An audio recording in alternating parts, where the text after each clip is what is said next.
Take it away, metal. Yeah, not that you really want to do that.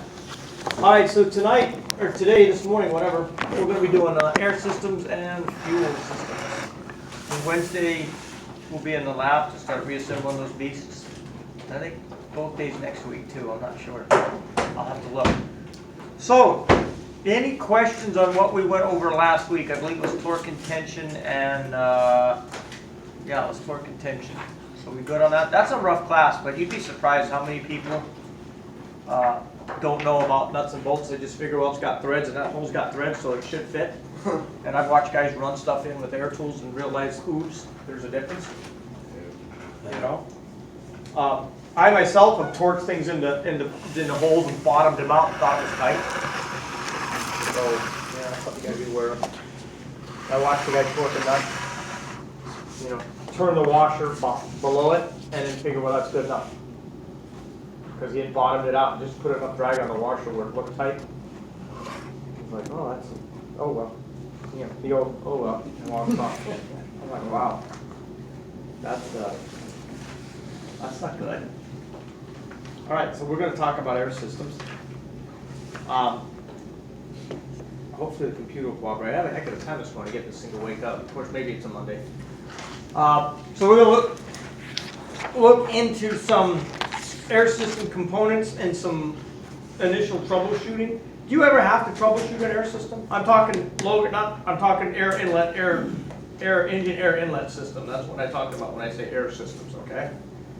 So do you ever have to troubleshoot, or will there ever be a need where you have to troubleshoot an air inlet system? Mm-hmm. Give me some circumstances where you probably have to do that. Airflow. Yeah, that's Here? Or just that's a good point. No, that's a good point. That's I mean, I guess if you look at it, that would be considered part of the air system because it's the electronic side of the house. Okay, so the mass airflow does what for me? Real quick. Has the engine breathe? Meters there. No, it doesn't meter it. It's a measuring tool. The mass airflow sensor just simply tells the computer the volume of air entering the engine. What meters it's your door, your throttle door. Okay, so yeah, that would be part of the air system, sure. But what complaint would lead you to suspect an air inlet system problem? Low power smoke. Yeah, low power smoke is generally what leads you into that. Okay, low power smoke. So we're going to talk about how this air system works, some of the common problems, and a little bit about turbocharging, what a turbocharger is, how it works, talk about wastegates, boost pressure, and all that. Hopefully, and then we'll go into fuel systems. And in this class, it's going to be CNG. We don't have much in diesel anymore. The only diesel fleet we have is our contingency, and training uses it. Every now and then you'll see one of them out on the road. Actually, no, because our spare bus ratio usually covers what we have to replace on the road. If we get into a diesel having to be placed into revenue service, that generates a lot of paperwork. Oh, really? Oh yeah. Oh yeah. Because that contingency fleet is if we have a large scale, like emergency, like buses down for like a factory recall, I guess. And then the next 2 days, it's like we're gonna go right way in. Yeah, and that'd be another reason. So we'll talk about engine air intake systems, some functions of the turbocharger. We don't use a Roots blower anymore. When we had the two-stroke Detroits, they had a blower on them, and everybody thought that blower was there for performance, when in fact it wasn't. It was there because a two-stroke needs a pump to get started. And all that blower did was allow the engine to fire up and come to idle and run it a little bit off idle. Once the engine came off idle, the blower would actually be unloaded or relieved of pressure, and then the two-stroke would run by itself. So it looked cool. Sounds cool. It sounded cool, yeah, sure. Fuel-injected blown V6, right? So, but we're running turbochargers now. So, to get an idea how much air this engine needs, and it needs a lot. Okay, it takes 20 pounds of air to burn 1 pound of fuel. Now, these are from back in the diesel days, but the gas motor's fairly close on these numbers too. So if diesel fuel weighs 7.2 pounds for a gallon of diesel, and I need 20 pounds to burn a pound of fuel, I need about 144 pounds of air to burn 1 gallon of diesel. Anybody have an idea what 144 pounds of air looks like? How much mass, how much volume that is, what big a bag, how big a bag I need to hold 144 pounds of air? I'm thinking of a compressor, a 60-gallon compressor, how big that is, so. No, but good point. This is before the turbo. This is just atmospheric pressure. Like a hot air balloon? Yeah, like a hot air balloon. I mean, and I'm asking because I have no idea what 144 pounds of uncompressed air looks like. That's a great point. I'm glad you said that. Probably all the air in the shop, the whole shop downstairs. Possibly, yeah. I mean, I don't know. I suppose I could Google it and they come up with something. But Some type of volume, cubic. no, they give you a huge formula that takes up both chalkboards and then I just get a headache. Huh? Us Just too. find out. Google says everything. Yeah. Yeah, because Google said it did, right? That's true. So, because it's on the internet, it must be true. So 144 pounds of air to burn fuel. The other spec it gives here is 8,500 gallons of air for each gallon of fuel. So one is 144 pounds and 8,500 gallons of air to burn a pound of fuel. So the point I'm making is that air inlet system is got its hands full. It does a fair amount of work. Okay? Now, even your automotive applications, your air system's pretty busy. Your little Ranchero with your 4-barrel carburetor, I mean, you're still moving a lot of air. Yeah. So, well, what do you got, a 264 cubic inch V8 in that? It was a 289 and we put a 302 crank in it. Okay, so you're 300 cubes. So you have 300 cubic inches of air that moves through that engine every time all 8 of your pistons move, right? Yeah. So at idle, at 800 times a minute, times 300 cubic, I mean, you get the idea here. How much air is moving through that engine. So we have to filter it, right? Measure it. So insufficient amount of air is going to result in primarily what, guys? Power loss, black smoke, incomplete burn, and all the fun stuff that goes with having leftover fuel in your combustion chamber, which, fouls your plugs, carbon gets into the oil. If it's bad enough, it can work its way into your bearings. And then you have all the silicate sand dirt that's probably starting to get into your engine once you oversaturate the air cleaner, right? So it can get bad quick. So insufficient air will result in power loss, black smoke, high operating temperatures, that's my favorite. Okay, so you see your temp gauge going up and eventually you start throwing engine temp codes. Then it forces exhaust gases to remain in the combustion chamber because we can't breathe well. We'll have a cold. Our lungs will be plugged up. Okay. So just to give you an idea of what we're breathing, and so everybody thinks that the air is oxygen, and it's not. It's O2, 78% nitrogen, and 1% miscellaneous gases. Now, when we talk about emissions later on, that nitrogen is going to give us problems. Okay? For those of you who remember the stage 1 smog alerts, that was all nitrogen. Oxides of nitrogen. Okay, and then you had to put that PCV valve in your car, and then the little sticker on the front that says don't drive faster than 60 miles an hour. Who remembers those days? You remember? Yeah, back in the 70s when you had to have your car smogged, and you had all these older cars, you'd have to get this smog kit. It was a little PCV valve and grommet and hose, and then this carb sticker that you had to have on the speedometer when you went to smog your car next. It said, do not operate engine above certain amount of RPMs or speed for prolonged periods of time, or some such thing like that. You all look at that thing and go, really? So I'm not gonna drive my 427 El Camino, 400 horsepower, more than 60 miles an hour for prolonged periods of time. You're right. I'll pass by 60 on my way up to 100. On your way to 100. On my way to 100. Exactly. So I'm not breaking the law. I'm not operating at 60 miles an hour for prolonged periods of time. Okay, now that mixture you see that 2178.1, that's the same mixture all over the world, all over the planet, and at different altitudes. What's the problem with altitude though? What does altitude do to my airflow? Anybody know? How does altitude affect the way you breathe? Which pressure? You're right. Atmosphere. Atmospheric pressure. So, I'm going to put you in science class, Fanny. I asked her, what are you going about?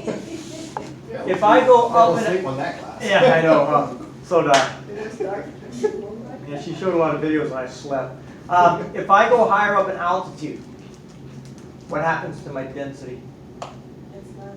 It's less. Density refers to, lack of better terms, compactness or concentration.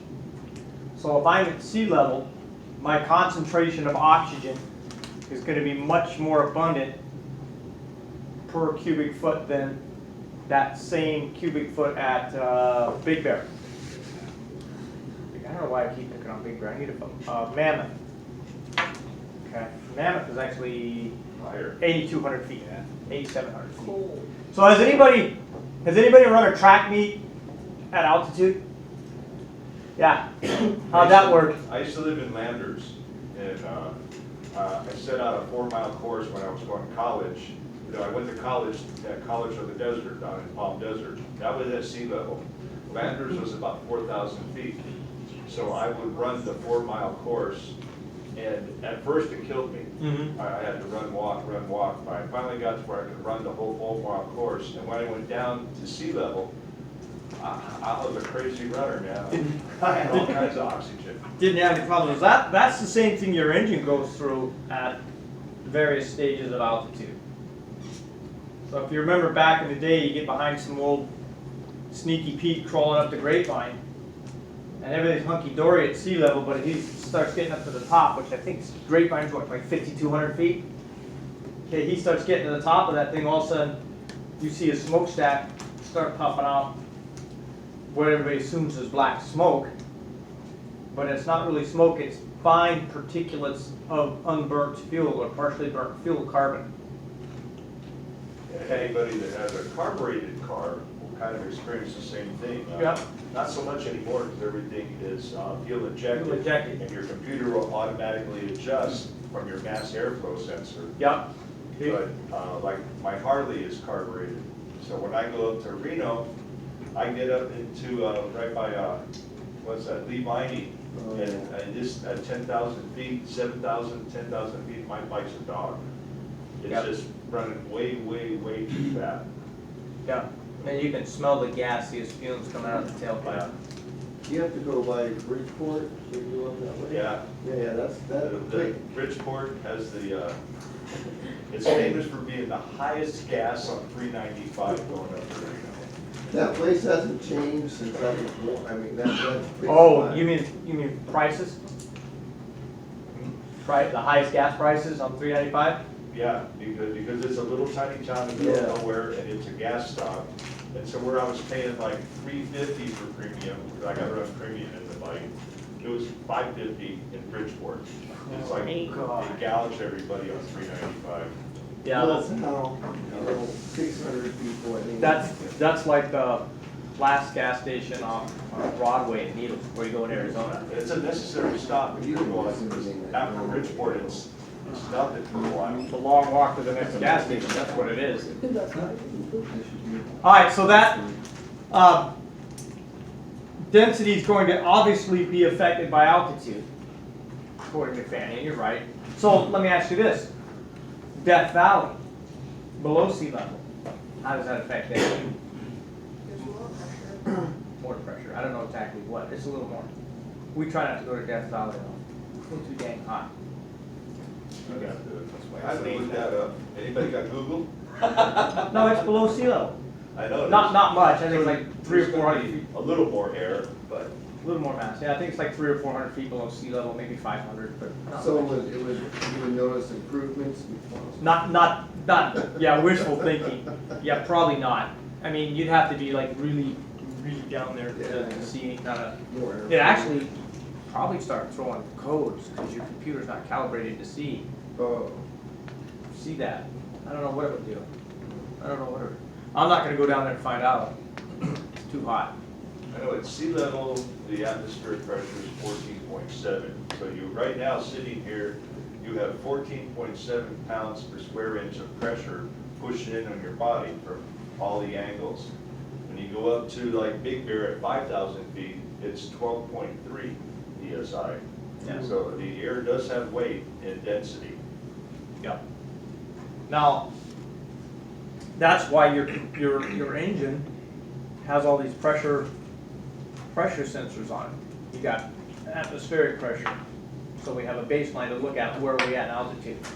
You've got manifold pressure, compressor outlet pressure on the turbocharger. Okay, so it wants to know what kind of pressures are going on inside the engine, so it can help calculate the fuel. Okay, so you got air density. Then you have fuel pressure, fuel temperature, and mass fuel flow. Okay, so if I know the pressure, the temperature, and the amount of air coming into the engine, and I know the pressure, the temperature, and the amount of fuel going into the engine, I can calculate the pressure, temperature of the fuel-air mixture going into the engine. So I try and calculate the fuel's density and pressure so I can set the timing and spark. So this is how we get optimum performance at different altitudes. Plus, it's all about emissions. Is that where you get that really long word ratio? No, stoichiometric. Yeah. That was the running joke with Jeff and I. I could work stoichiometric into the class. So that's why you have all these sensors on the engine these days, is because number one, you've got a computer-controlled fuel system. And so to match the fuel flow to the airflow to the altitude, we need to know all three. Okay? Now, again, density is a measurement of molecule concentration. That's the word I was looking for, concentration, which I have none of today. Ambient temperature, does heat affect my density? Absolutely. The hotter it is, the less dense it is. Okay, the colder it is, the more dense it is. Okay. So ideally, we want to feed my engine cool, dry, oxygen-enriched air for the optimum burn.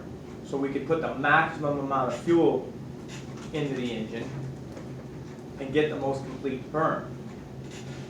So who knows what stoichiometric is now that we brought it up? What does that mean? Yeah, I can see you try to go into Google. It'll take me a week to figure out how to spell that word. I know spell check doesn't like it. It's like describing a point of where your fuel to air ratio is almost perfect for the best burn. Yep. Produce the The most power. stoichiometric ratio is, theoretically, there's that word you'll never see. Theoretically, a stoichiometric ratio would consume all of the oxygen and all of the fuel during the combustion cycle. Theoretically. That test is done in a lab under extremely controlled conditions that you and I will never see. Okay. So stoichiometric ratio for natural gas is about 17.2 to 1. 17.2 particles of fuel to 1 particle of oxygen. That considered a lean burn engine? The Detroit 50 series was 24.95 to 1. That's a lean burn condition. So air to fuel? Yeah, yeah, more air to fuel. Yeah. So what did I say? I said, yeah, 17.1 molecules of air to 1 molecule of fuel is stoichiometric. That's the theoretical perfect burn. Okay. Lean burn is 24.95 particles of oxygen to air.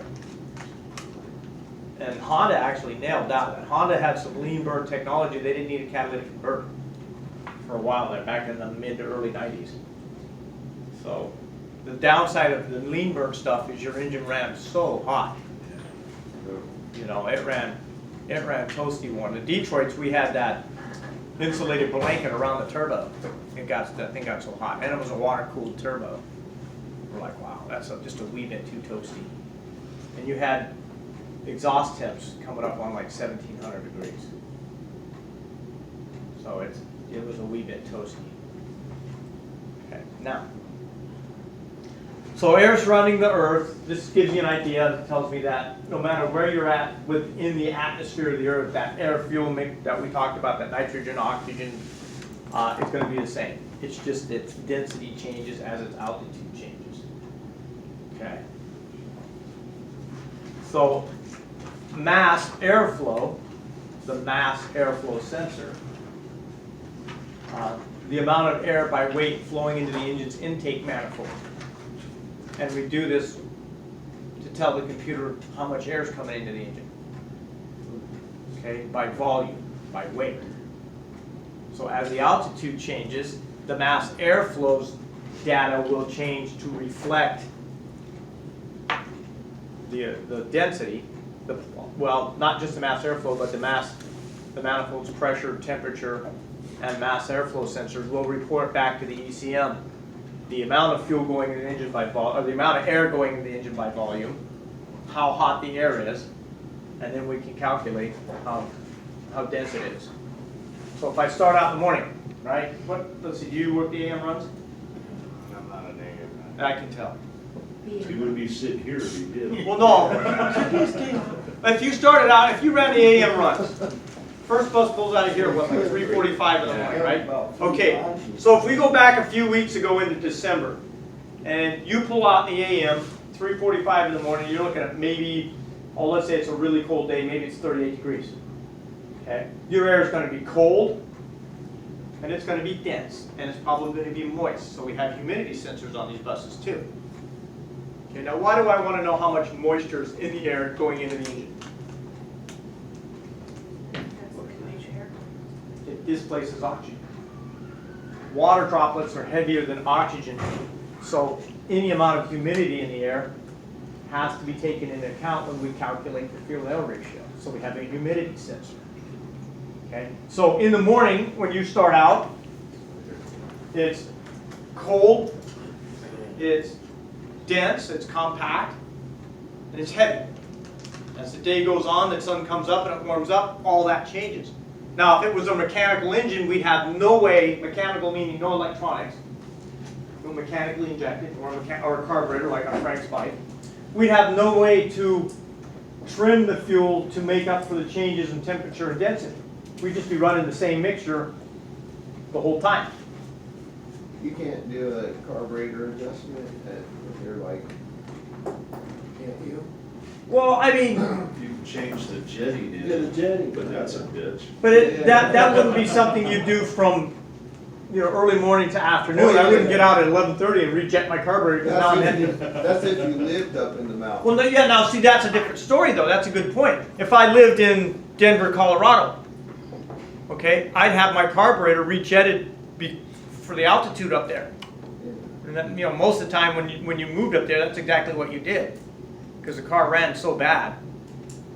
You're sitting there at the light being asphyxiated by the fumes coming out of your tailpipe. In fact, I got behind an old carbureted Camaro the other day. Oh my God, I had to roll the windows up. That guy was running fat. You could smell the gas in this guy's tailpipe. He needed to get something adjusted. It was bad. No, it was probably had a cam with a lot of overlap. Yeah, but you know what? This thing was like 2019, so he had some injector issues or something, man. Because I'm walking my dogs and I'm looking for a 72 Camaro or something. All I see is this candy apple red 2019 Camaro, and yeah, he had a cam in it. But there was something wrong with his electronics, because man, it smelled like an over-adjusted carbureted engine. He might have bought one of those things where he can adjust the map for his fuel delivery. I wouldn't doubt it. That's probably what he did. You gotta change it. Pete Claker used to do that. He had, 2 settings. He had his race setting, and then when he had to go get his car swabbed, he would get his little computer out and change it to the stock setting. Yeah, he had one of those, what do they call those things, tremors. Did Pete ever show you this ticket he got on the freeway for going 101 miles an hour? No. And he showed me one day, I was up and giving, he said, check this out, look what I got, and I'm like, you're proud of that? What did he end up doing with it? I mean, did he go to court? I don't know, he probably just paid the fine. He had a commercial license, right? Or- I don't know. Yeah, you did at the time. I guess he would have, he has a base So manual. did he go to I'm a court to commercial reduce driver. the, I got caught up with sometimes you can Get a do speed that, you know, ticket. you go. No, you can't go to traffic school if you've got a commercial license. Yes, you Yeah, can. that's- No, you can now. They Can you changed now? it. Yeah, maybe that's what he did. I got a Yeah, car you doing can 130 in the freeway. Oh, nice, But- yeah. But the officer, like, he got mad, but he cut it down to 79. Well, that's not bad. Yeah, cause Yeah, he told me, sometimes they see your commercial license, they'll give you a break. yeah, 'cause he Yeah, told me they like, should. after They 100, should give you a they have to break. they have to take you in for manslaughter, cause at that speed, if you crash, you will Yeah. kill someone, so Yeah. he got so mad, like, so mad, 'cause I'm like, be honest with you, like, it's brand new car, I wanted it, like, I wasn't looking at the speedometer, so they didn't see my speed, and then you were 130, I'm like, I'm sorry, he went, took his car, came back, he says, you know that I can take you right now, I will take your car, your license, Yep. can you go to jail for manslaughter? That's when I panicked, I was like, whoa. Well, I mean, you're not gonna go to jail for manslaughter if you're speeding. To go to jail for manslaughter, you gotta kill somebody. He told me at that speed they had to take you for that, and I was going 130. Yeah, but who'd you kill? Mhm. Manslaughter, you gotta kill somebody. It's like. That's the part where the slaughter comes into it. Yeah. I don't know, but it was like that, he cut it down from 130 to Yeah, 79. yeah, he could have impounded your car and taken you to jail. That's not fun. Yep. Trust me, I learned. Yeah. All right, so again, air mass these days is constantly calculated with today's computers and the sensors on it. It's calculated whatever the refresh rate of the computer is. So if you were to look at your engineered data, which we don't, because it's all ones and zeros, but if you were to look at that and map your airflow, air pressure, air density, it would change with temperature, altitude, and maybe even under engine mode. Okay? It's kind of sick what we put computers through. I mean, they're engineered to do that, but it's always too rich, too lean, too rich, too lean. It's Well, always we'll go into that. We do that on purpose. Yep, It's called oxygen pumping, so the catalytic converter is going to work. yep. If we didn't do that, that catalytic converter wouldn't work. It'd overheat, burn up, bam, bingo, you got problems. We'll talk about that in emissions, but that's done for a reason. Okay. Sure. Now, what's that? Oh, no, the turbocharging. Oh, okay. Yeah. That's pretty cool to talk about. Turbocharging hasn't been around that long. First commercial engines, it was only 1953, 54, which I thought had been around a lot longer than that. I mean, the concept of a turbo has, but the actual application of it hasn't been around that long. Now, again, we talked about stoichiometric, chemically correct ratio of air to fuel. Okay, so for a gasoline, it's 14.1, 14 molecules of oxygen to 1 molecule of gasoline. A gaseous fuel like the CNG stuff we're running, it's 17 to 1. And again, these ratios are calculated in some lab somewhere, some government building with a bunch of guys in the environment suits with air and oxygen and you know, Never worked perfectly hard. controlled humidity and temperature. Yeah, you ain't never gonna see it. Unless you're in the morgue in the freezer box, and even then, you're probably not in the right level. Okay? And they're like, okay, if you could do this, you'd have the perfect burn. Well, let's see, today out there, it's what, 68 degrees, so we're done. It's not gonna happen. Okay? So, you've probably heard of terms called naturally aspirated. Okay? That means that the air being forced into the engine is being forced into the engine by the weight of the air column. Okay, everybody, the weight of the air column is simply the amount of air resting on your shoulders. Okay, we have at sea level a constant 14.7 pounds of pressure pushing down on our shoulders all the time. Okay, the only reason we don't feel it is we're used to it. We've been born on Earth, we've been on Earth. We haven't left Earth, well, at least physically. I know some people probably have other ways, but that kind of, you know. Now, but if you were, say, born on Mars, where the gravitation's different, and everything's, you know, actually that worked for me. I'd be a little less light, a little less heavy. Okay? And then you were to say, take a vacation to Earth, and you land on Earth, you'd be like, oh, crap, man. I've got this 14.7 pounds on me all the time. That's what's forcing air into most of y'all's cars, because you don't have a turbocharger. Okay? Now, what's the problem with that? What's the downside of that? As I change altitude, I have less pressure feeding air into my engine. Okay? Now, today's engines can accommodate for that because we have a mass airflow sensor. So I can accommodate for changes in altitude, and so my computer will deliver less fuel because of less oxygen, because of our density problem, right? Now, back in the day, when everything was mechanical, you know, your diesel engine, when you went wide open throttle at sea level, it would deliver a certain amount of cc's of fuel, okay, per injection. Every time the injector went down, it would deliver a certain amount of cc's of fuel at wide open throttle. We'll just say 100 cc's. When I go up to altitude, it delivered the same amount of throttle, wide open throttle at altitude as it did at sea level because it didn't have the way to compensate for the change. And so this is where you get that fine particulates of unburnt carbon. You all called it black smoke. It wasn't really smoke. And of course you're breathing that stuff. Right? They decided now to call it a carcinogen, which they'd have told me that back in like 1986. Might have done something about it. Right? But today's engines can accommodate for that change in altitude because now it says, oh, well, we're at X amount of thousands of feet. My pressure, temperature, and flow is different, so I'm going to cut back on my delivery of fuel to maintain my stoichiometric ratio. Because stoichiometric, put that into your spell check, man. Say that 20 times. Yeah, no, that's a new sobriety test, by the way. Oh, yeah, that's probably a great. Stoichiometric real fast and then the Russian alphabet. Stoichiometric. That's the other side of the road, too. Yeah. What's that? Is that Jeff? I'll be on the side of the road like Siri, I'm fucked up, help me out. How do you say stoichiometric in Russian? Then you'll be investigated by the Mueller team. Probably. Yeah. All right. Now, what prior to all the electronics came into the diesel world in about the 80s. Okay, they started making electronic injected engines. They had to. But prior to that, one of the ways we could offset the loss of power due to altitude is we could simply force more air into the engine than it would otherwise normally draw into itself, right?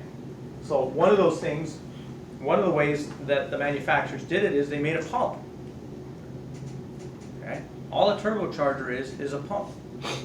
All a blower is, a Roots blower is a pump.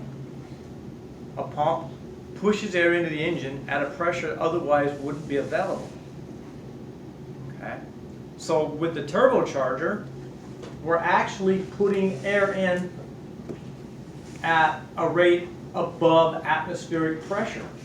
So what I'm saying is this. So at sea level, atmospheric pressure is, what did Frank say, 14.7 pounds per square inch. Okay? If I got a turbocharger that's pumping 18 pounds of pressure into my engine, okay, 3.3 pounds of that is called boost because it's above atmospheric pressure. And we'll talk about ways we reboost here in a bit. Okay?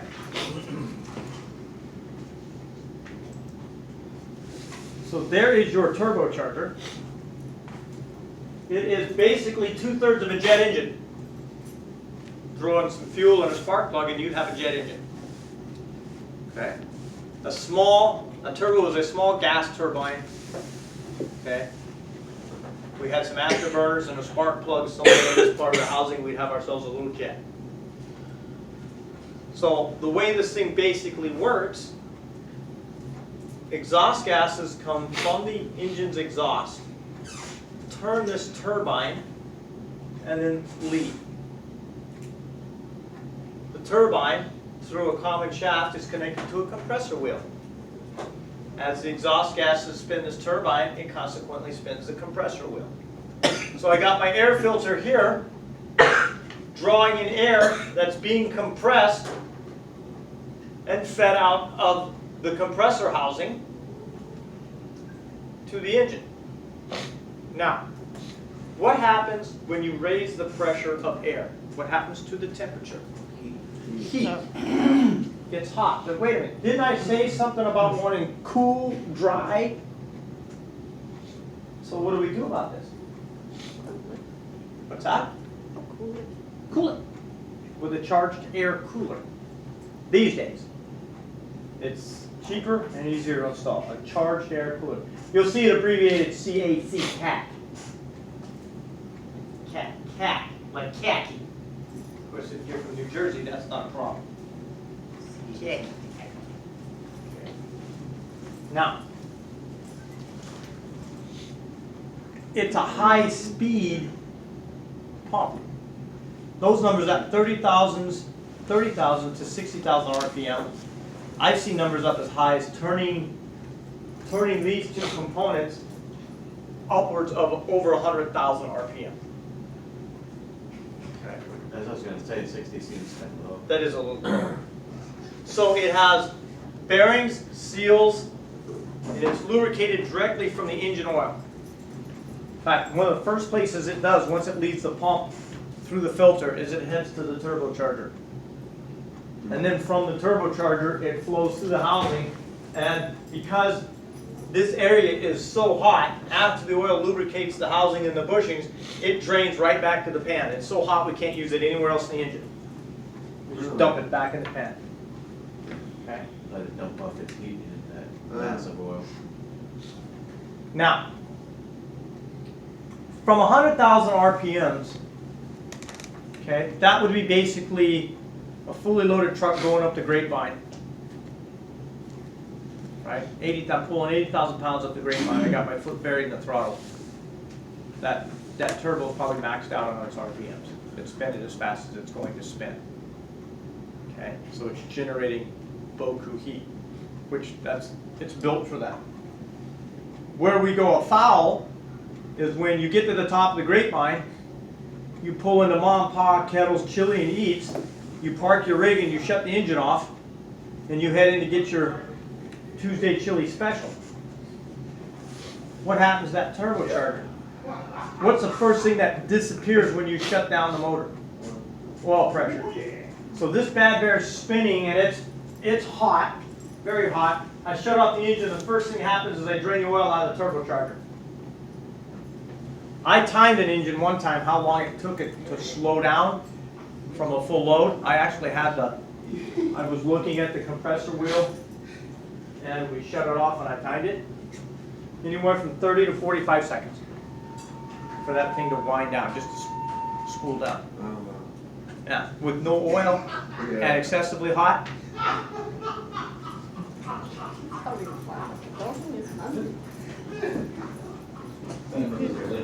Ah, somebody needs a drug test, Andy. Does the line start here? Nitro again? Yeah, probably.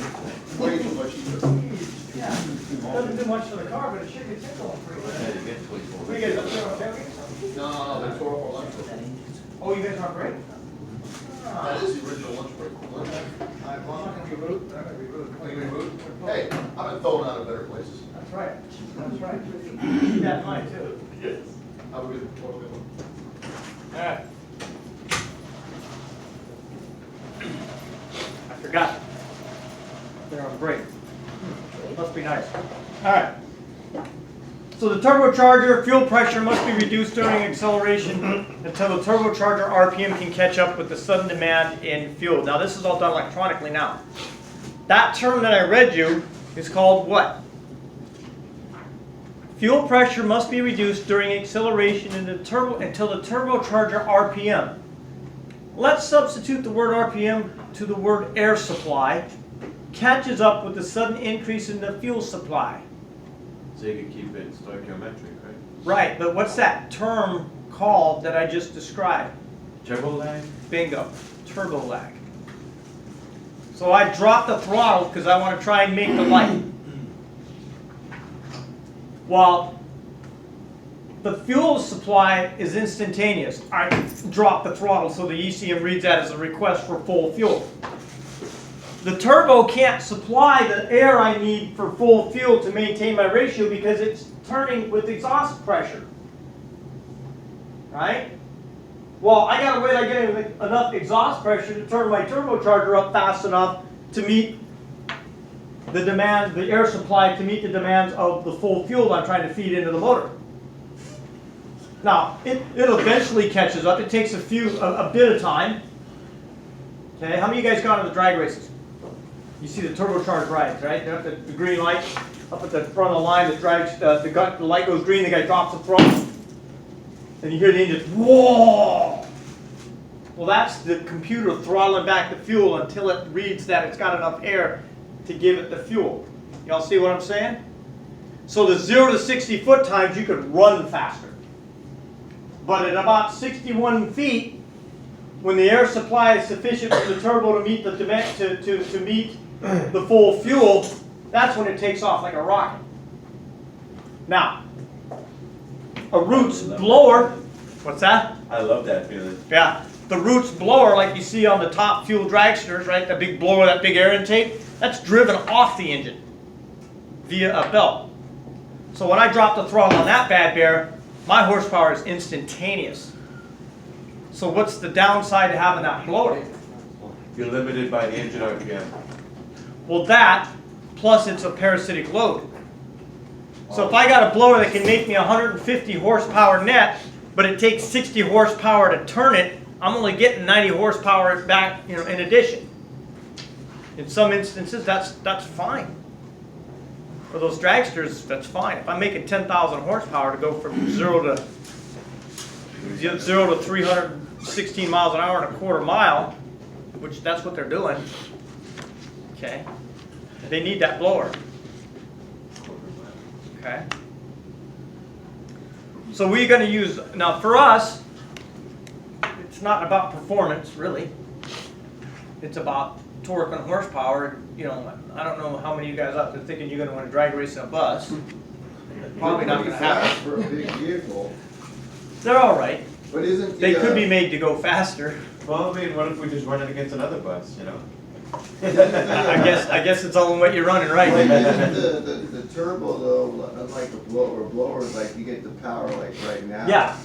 The turbo, you got to wait a bit of time for. Yeah, like almost like a But- power band in a motorcycle. But the turbocharger doesn't draw power off the engine.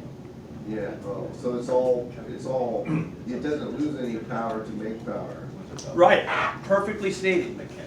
Whereas that Roots blower takes power to make power, or it doesn't lose any power to make power, however you want to phrase it. Right? So gas mileage is better with the turbo. You know, that's a tricky question. Really?